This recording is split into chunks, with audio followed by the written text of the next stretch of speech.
সেটা নিচে নিয়ে এসে একজন ভোট দিচ্ছে, এটা প্রিজাইডিং অফিসারের সঙ্গে আছে, তারাও একটা আলাদা পেপার, কোনো পোলিং এজেন্ট নাই।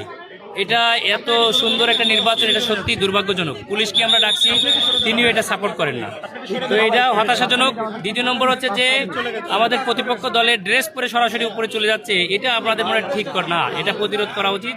যেটা আমাদের সবচেয়ে বড় দুর্ভাগ্য, এরকম মানে নির্বাচন প্রক্রিয়া এরকম হবে যে পোলিং এজেন্ট ছাড়া একটা বই নিয়ে এসে সিনিয়র সিটিজেন বলে তারা ভোট নিচ্ছে, যদিও তিনি সিনিয়র সিটিজেন হলেও তারা সিস্টেম তো থাকতে হবে, এই সিস্টেমে কোনো পারমিট করে না।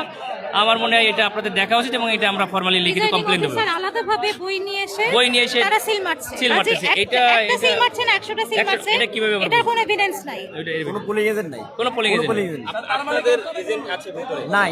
না, যে রুমটাই এই নির্বাচনটা আমরা দেখলাম প্রিন্সিপালের রুমে, এটা কোনো বুথ না, কিন্তু সেইখানে একটা ভোট নেওয়া হচ্ছে, তার কাছে পুরো একটা বই মুড়ি, পুরো বইয়ের মুড়ি, বইয়ে সিল মারা হচ্ছে প্রিজাইডিং অফিসার, যেটা আমরা ঢুকে দেখলাম। এটা হচ্ছে দুর্ভাগ্যজনক। এটা অন্যান্য কেন্দ্রে আপনি কি অবস্থা? অন্যান্য কেন্দ্রে তো আমরা দেখছি, সব তো আমরা যেতে পারছি না, কিন্তু এখানে যেটা দেখলাম এটা আমাদের জন্য অত্যন্ত হতাশা এবং দুর্ভাগ্যের।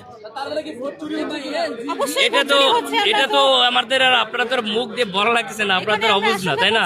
আপনারাও এটা ফাইন্ড আউট, এটা অবশ্যই অভিযোগ করবো, এটা অবশ্যই আমরা অভিযোগ করবো।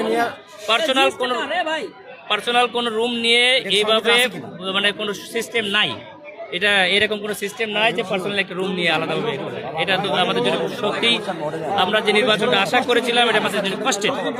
ঠিক আছে, ওকে, আমরা আরো কিছু কেন্দ্রে যাবো তো অবশ্যই।